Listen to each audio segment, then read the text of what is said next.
Hello friends, welcome back to IB biology classes. इस lecture में हम बात कर रहे हैं स्ट्रक्चर ऑफ स्पर्म के बारे में। स्पर्म का स्ट्रक्चर, उसमें कौन कौन से पार्ट हैं वो सारा एक्सप्लेन करेंगे। एक बार मैं आपको थोड़ा सा जनरल बता देती हूँ, फिर हम स्टार्ट करते हैं। तो सबसे पहले हम देखेंगे जो स्पर्म का स्ट्रक्चर है उसका डायग्राम, उसका TS, उसके प्रिंसिपल पीस का, एंड पीस का TS, और डेफिनेशन ऑफ स्पर्म।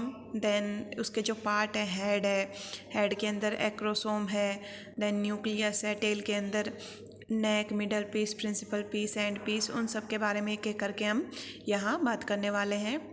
और लास्ट में ये different type of sperm with respect to their structure, कि कौन कौन से, जैसे राजा है, बुल है, चाइनीज़ हैमस्टर है, उनके स्पर्म में उनका स्पर्म का कैसा स्ट्रक्चर मिलेगा।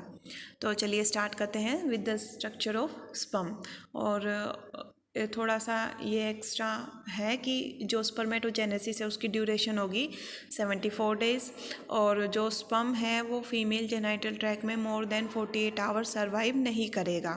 स्ट्रक्चर ऑफ स्पर्म में ये इसका स्ट्रक्चर बना हुआ है। टोटल जो इसकी लेंथ है वो बात करें तो 60 माइक्रोमीटर ये लॉन्ग मिलेगा।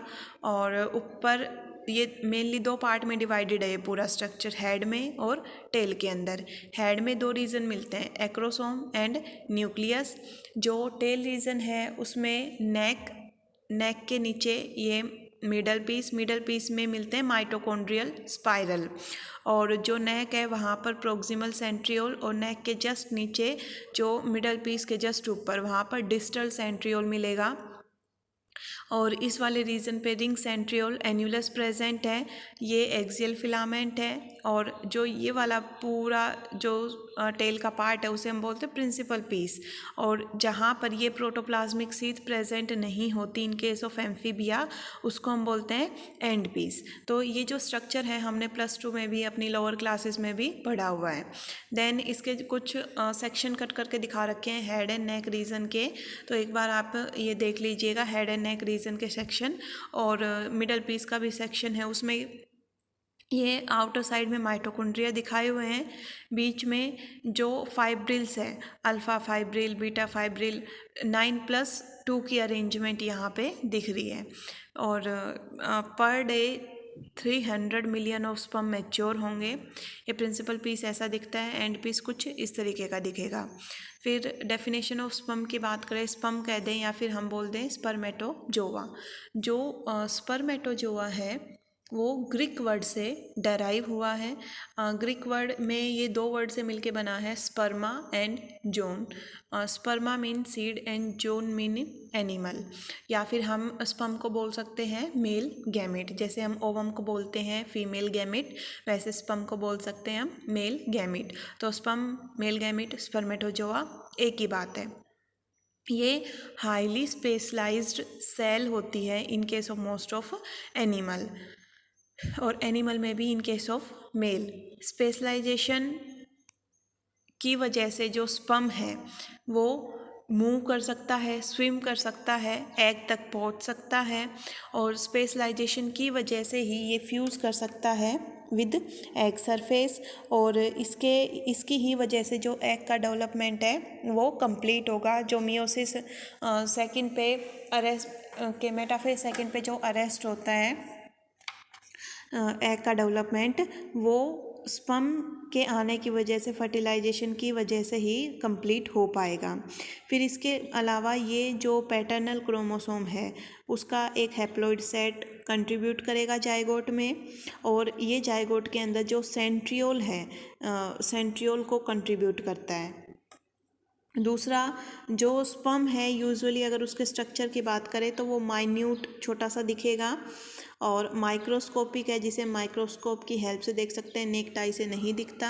और फ्लैट सा स्ट्रक्चर है, मोटाइल गैमेट है।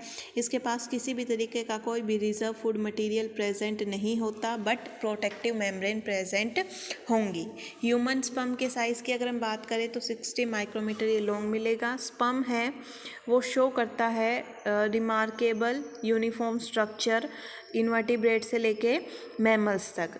बीच में कुछ एक्सेप्शन आते हैं, और जो ये स्पर्म है इसका जो पूरा स्ट्रक्चर है वो सब डिवाइडेड है इनटू 2 मेजर पार्ट्स, हेड और टेल। जो हेड है उसके फर्दर 2 पार्ट होते हैं, एक्रोसोम एंड न्यूक्लियस, और जो टेल है उसके फर्दर और पार्ट है, जैसे कि नेक है, नेक के नीचे मिडल पीस आएगा। अभी हमने स्ट्रक्चर में देखा मिडल पीस के नीचे प्रिंसिपल पीस और उसके नीचे एंड पीस। अब एक एक करके इन सारे स्ट्रक्चर के बारे में हम डिस्क्राइब करेंगे, बात करेंगे। जैसे सबसे पहले हम बात करते हैं हेड की। तो जो हेड की शेप है वो स्पीसीज़ टू स्पीसीज़ वेरी करती है। अलग अलग स्पीसीज़ में जो हेड की शेप होगी वो अलग अलग होगी। ह्यूमन के केस में ये फ्लैटेंड पायरीफॉर्म शेप का मिलेगा, और इसकी हेड की लेंथ, विड्थ और ये कितना इसकी डेप्थ है वो पूरा दे रखा है। ये 2 पार्ट को कंटेन करेगा, न्यूक्लियस को और एक्रोसोम को। न्यूक्लियस है वो कॉम्पैक्ट स्ट्रक्चर है अलग अलग शेप का, और एक्रोसोम है वो जो न्यूक्लियस है उसके एंटीरियर साइड में पूरे जो हेड का 2/3 हिस्सा है, 2/3 जो रीजन है उसको एक कैप लाइक स्ट्रक्चर सा ही प्रेजेंट होता है। इसके अंदर ग्लाइकोप्रोटीन है, बहुत सारे लाइसोसोमल एंजाइम है, और ये जो एक्रोसोम है वो इम्पोर्टेंट रोल प्ले करता है फर्टिलाइजेशन में। अब जो स्पर्म के हेड की वैराइटीज़ हैं, जैसे रैबिट के अंदर, क्रेफिश के अंदर, ऑयस्टर के अंदर, सी अर्चिन के अंदर, इन 4 अगर हम अलग अलग ऑर्गेनिज्म की बात करें तो इनके अंदर जो स्पर्म के हेड का स्ट्रक्चर है वो अलग अलग दिख रहा है, और इनके अंदर जो न्यूक्लियस है, जो एक्रोसोम है, वो भी हमें डिफरेंट शेप के दिख रहे हैं। जैसे ओवॉइड टाइप का बुल या फिर रैबिट में मिलेगा, स्फीरोइडल टाइप का टीलोस्ट में मिलेगा, लेंस शेप का एम्फीबियंस में मिलेगा, व्हील लाइक क्रेफिश में, हुक शेप का माउस या फिर रैट के अंदर। एक्रोसोम की अगर हम बात करें कि एक्रोसोम है, ये तो था हेड के अंदर हम एक्रोसोम की बात करते हैं। एक्रोसोम ग्रीक वर्ड से डराइव है। एक्रोन मीन की एक्सट्रीमली, सोमा मीनी बॉडी, जो बॉडी एक्सट्रीम पे प्रेजेंट हो। ये एक स्मॉल पॉइंटेड स्ट्रक्चर है जो कि न्यूक्लियस के टिप के ऊपर प्रेजेंट है। ऐसे ये हेड, यहाँ पर ये ब्लोटेड सा न्यूक्लियस और इसके ऊपर टिप पे एक्रोसोम प्रेजेंट है। ये जो गोल्गी बॉडी है उनसे बनता है। जब स्पर्मेटिड का ट्रांसफॉर्मेशन होता है स्पर्मेटोजोआ में, उस टाइम पे जो स्पर्मेटिड के अंदर गोल्गी बॉडीज़ हैं उनसे फर्दर फॉर्मेशन होती है एक्रोसोम की। ये एक कैप लाइक स्ट्रक्चर है जो कि अपनी अपीयरेंस में वेरी करता है, अपने साइज़ में वेरी करता है। इसकी जो वेरिएशन है वो डिपेंड करती है अलग स्पीसीज़ टू स्पीसीज़ में। ये नंबर ऑफ जो हाइड्रोलिक एसिड है, जो मतलब ब्रेक डाउन करने वाले एंजाइम्स हैं, उन्हें कंटेन करेगा। हाइड्रोलिटिक एंजाइम्स को कंटेन करेगा। एसिड हाइड्रोलाइज है, एसिड फॉस्फेटेज है, कैथेप्सिन जो कि प्रोटियोलिटिक एंजाइम है, हाइलुरोनिडेज है, और मैमल के अंदर एक्रोसोमिन और एक्रोसिन नाम के 2 एंजाइम्स मिलेंगे। एक्रोसोमिन है वो एक लिपोप्रोटीन कॉम्प्लेक्स है जो कि हाइलुरोनिडेज से बना हुआ है। एक्रोसिन जोना लाइसिन है, ये लिपोप्रोटीन कॉम्प्लेक्स है और इसके पास ट्रिप्सिन लाइक प्रॉपर्टीज़ होंगी। ये जो जोना पेलुसिडा है उसे ब्रेक डाउन करने का काम करेगा इन केस ऑफ मैमल। अगर हम बात करें सी अर्चिन के केस में, तो जो एक्रोसोम है उसके अंदर इनसोल्यूबल प्रोटीन बाइंडीन प्रेजेंट होता है। जो ये इनसोल्यूबल प्रोटीन बाइंडीन है, इसके मोलिकुलर वेट की बात करें तो 35 किलो डाल्टन इसका मोलिकुलर वेट है। ये हेल्प करता है स्पर्म को एग के साथ बाइंड होने में एज एन लीगेंड। फिर हम बात करते हैं कि जो एक्रोसोम है इसका फंक्शन क्या है। फंक्शन ये है कि जब स्पर्म की एंट्री होती है तो उस टाइम पे जो एग के आउटर सरफेस के साथ जो इंटरेक्शन होगा कि स्पर्म एंटर ही एक्रोसोम के जो हाइड्रोलिटिक एंजाइम है उनके हेल्प से कर पाएगा। एक्रोसोम सीक्रेट करेगा लाइटिक एंजाइम्स को, जिन्हें हम हाइलुरोनिडेज कहेंगे, जो कि पेनिट्रेशन ऑफ ओवम में हेल्प करता है। जैसे कि हम माने कि कोई दीवार के इस तरीके से ये ईंट है और जो बीच में सीमेंट है, उस बीच की सीमेंट को पिघलाने का या फिर रिमूव करके अंदर जाने का काम कौन करता है? ये हाइलुरोनिडेज एंजाइम करते हैं। तो ये जो एक्रोसोम है इसे हम एक और नाम दे सकते हैं कि ये एक तरीके का स्पेशलाइज्ड लाइसोसोम है। फिर जो एक्रोसोम है वो डबल लेयर एक्रोसोमल मेम्ब्रेन से कवर्ड है। स्पर्म ऑफ नेरिस की बात करें, हाउस क्रिकेट की बात करें, ऑयस्टर की बात करें, इनके पास एक कोन शेप्ड स्ट्रक्चर प्रेजेंट होता है बिटवीन एक्रोसोम एंड न्यूक्लियस, और इस कोन शेप्ड स्ट्रक्चर को हम नाम देते हैं एक्रोसोमल कोन या फिर एक्सियल बॉडी का नाम इसे दिया जाएगा। देन एक बहुत पतली सी थिन सी लेयर ऑफ साइटोप्लाज्म प्रेजेंट होती है बिटवीन न्यूक्लियस एंड एक्रोसोम, और इस साइटोप्लाज्म को हम नाम देते हैं पेरी एक्रोसोमल साइटोप्लाज्म। ये बात हुई एक्रोसोम की। देन फर्दर हम आते हैं न्यूक्लियस के ऊपर। न्यूक्लियस की बात करें तो ये एक कॉम्पैक्ट स्ट्रक्चर है जिसकी शेप वेरी करेगी। ये बनता है by condensation of nuclear chromatin, nuclear chromatin of chromatids and RNA के loss, nucleolus and acidic protein की वजह से। मेनली इसके अंदर डीएनए और जो बेसिक प्रोटीन है वो मिलेंगे। डीएनए है वो डेंसली पैक्ड मिलेगा अलोंग विद हिस्टोन प्रोटीन। जो बेसिक प्रोटीन है न्यूक्लियस के अंदर वो जो मेनली हम स्पर्म की बात करें, बाकी की नहीं, स्पर्म की बात करें तो जो बेसिक प्रोटीन है वो आर्जिनिन रिच हिस्टोन है, प्रोटामीन है, which cause condensation of sperm genome, जिसकी वजह से जो स्पर्म का जीनोम है वो काफ़ी कॉम्पैक्ट फॉर्म में और न्यूक्लियस के अंदर प्रेजेंट मिलेगा। जो पोस्टीरियर मार्जिन है न्यूक्लियस की, वहाँ पर एक छोटा सा डिप्रेशन गड्ढा प्रेजेंट होगा और उसके अंदर प्रोक्सिमल सेंट्रियोल मिलेगा। इस तरीके से ऐसे डिप्रेशन होता है और इस डिप्रेशन के अंदर प्रोक्सिमल सेंट्रियोल लाई करेगा। जो न्यूक्लियस है उसके अंदर जो जेनेटिक मटेरियल है, तो जो न्यूक्लियस है वो क्या हुआ, carrier of genetic information. Acrosome और जो एंटीरियर हाफ है न्यूक्लियस का वो एक सीट से कवर मिलते हैं जिसको हम बोलते हैं ग्लिया। फिर हम बात करते हैं टेल। टेल में सबसे पहला पार्ट आता है नेक। तो जो नेक है वो सबसे स्मॉलेस्ट पार्ट है। ये मतलब काफ़ी स्पर्म में तो इतनी छोटी होती है कि दिखती भी नहीं, इनडिस्टिंक्ट है, डिस्टिंग्विश नहीं कर सकते इसे हम, आराम से ऐसे क्लियरली नहीं देखने को मिलेगी। और इस नेक रीजन में दो सेंट्रियोल होंगे, proximal centriole and distal centriole. जो प्रोक्सिमल सेंट्रियोल है वो परपेंडिकुलर मिलेगा लॉन्जिट्यूडनल एक्सिस ऑफ स्पर्म के, और जो डिस्टल सेंट्रियोल है वो along with longitudinal axis of sperm मिलेगा। और ये जो दोनों हैं आपस में, प्रोक्सिमल और जो डिस्टल सेंट्रियोल आपस में है, ये एक दूसरे के परपेंडिकुलर मिलते हैं, 90 डिग्री पे मिलेंगे। और इनका जो अरेंजमेंट है वो 9+0 का अरेंजमेंट है। माइक्रो ट्यूब्यूल है वो 9+0 की अरेंजमेंट में मिलेंगे। अब इनका जो काम है, वर्क है, फंक्शन है, वो क्या होगा, प्रोक्सिमल सेंट्रियोल है वो तो पास ऑन किया जाएगा न्यूक्लियस के साथ में एग के अंदर, और ये फॉर्म करता है स्पिंडल फाइबर, और ये जो न्यूक्लियस के जस्ट पीछे जो डिप्रेशन है उसमें प्रेजेंट होगा।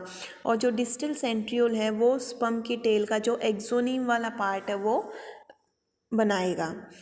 ह्यूमन स्पर्म की जो नेक है वहाँ पर एक फनल शेप्ड की बेसल बॉडी प्रेजेंट होती है जो कि कनेक्ट करने का काम करती है हेड को मिडल पीस के साथ। जो ज़रूरी नहीं कि सभी स्पर्म के अंदर दो ही सेंट्रियोल हो, कोई कोई ऑर्गेनिज्म ऐसे होते हैं जिनके अंदर एक ही सेंट्रियोल प्रेजेंट होगा। देन हम बात करते हैं मिडल पीस की। तो मिडल पीस के अंदर माइटोकॉन्ड्रिया प्रेजेंट होने की वजह से इस मिडल पीस को बोला जाता है पावर हाउस ऑफ स्पर्म। ये नेक के पीछे लाई करेगा, और ह्यूमन स्पर्म के अंदर जो इसकी शेप है वो सिलेंड्रिकल शेप है। ये फॉर्म्ड होता है by mitochondrial spiral nebenkern around the proximal part of exonym.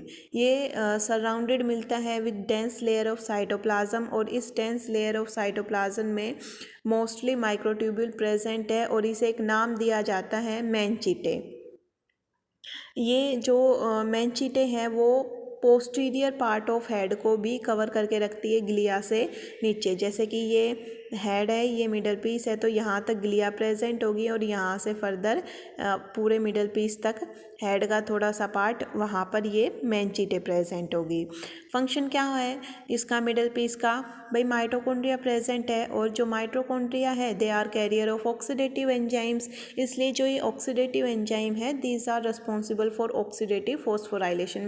Main है ये एनर्जी प्रोवाइड करवाते हैं, जो मूवमेंट है स्पर्म की, जितनी भी एक्टिविटी स्पर्म करेगा उन सब के लिए जो एनर्जी आएगी वो इन माइटोकॉन्ड्रिया से आएगी। फिर हम बात करते हैं टेल की, फ्लैजिलम की। तो ये लॉन्गेस्ट पार्ट होता है स्पर्म का, ट्रैपिंग पार्ट है, विप लाइक स्ट्रक्चर होता है, चाबुक के जैसा, सिलेंड्रिकल है, दो पार्ट से मिलके बना है, एक तो सेंटर का जो कि कॉन्ट्रैक्टाइल और माइक्रोट्यूबुलर पार्ट है जिसे हम नाम देते हैं एक्सोनीम, एक्सियल फिलामेंट। 9+2 की अरेंजमेंट में अल्फा बीटा फाइबर्स हैं, आउटर जो फाइब्रस प्रोटोप्लाज्मिक सीथ है वो इस एक्सोनीम को कवर करके रखेगी। इन मैनी स्पर्म एग्जाम्पल है फ्रॉग का, जो फाइब्रस सीथ है टेल की वो पतली होती होती और लास्ट में ख़त्म हो जाएगी, लास्ट में वो एक्सोनीम को कवर नहीं करेगी, तो जो अनकवर्ड पार्ट है एक्सोनीम का टेल का उसे नाम दिया जाता है एंड पीस। काफ़ी टाइम क्या होता है कि एक रिंग सेंट्रियोल एन्यूलस या फिर जेनसन्स रिंग प्रेजेंट होती है at junction of middle piece and axoneme, जहाँ से जो मेन टेल वाला रीजन है वहाँ जो स्टार्ट हुआ है टेल वो है लेसिंग मूवमेंट शो करेगी, जिसकी वजह से आगे की ओर स्पर्म को पुश मिलेगा। देन ये different type of sperm with respect to the structure बनाए हुए हैं, जैसे कि राजा के अंदर ये इस तरीके का स्ट्रक्चर मिलता है, Chinese hamster, bull, guinea pig, dog, cat, इमरेंसिया जो मोल क्रैब है उनके अंदर अलग अलग तरीके के स्पर्म के स्ट्रक्चर मिलेंगे। तो ये पूरा एक्सप्लेनेशन है स्पर्म के स्ट्रक्चर का, आई होप आपको समझ आया होगा। इसमें हमने क्या क्या बात की है स्पर्म के स्ट्रक्चर को, पहले तो इसकी ये हमने ड्रॉ किया है, पूरा वेल लेबल डायग्राम ड्रॉ किया है, फिर इसके सेक्शन कट करके दिखाए हैं, स्पर्म होता क्या है उसके सारे पार्ट को एक एक करके हमने एक्सप्लेन किया कि हेड के अंदर एक्रोसोम जो न्यूक्लियस है उसे, नेक रीजन में फिर मिडल पीस, फिर टेल, एक एक करके इन सारे पार्ट को हमने इसमें एक्सप्लेन किया। आई होप आपको सारी चीज़ें समझ में आई होंगी। Thank you for watching my video.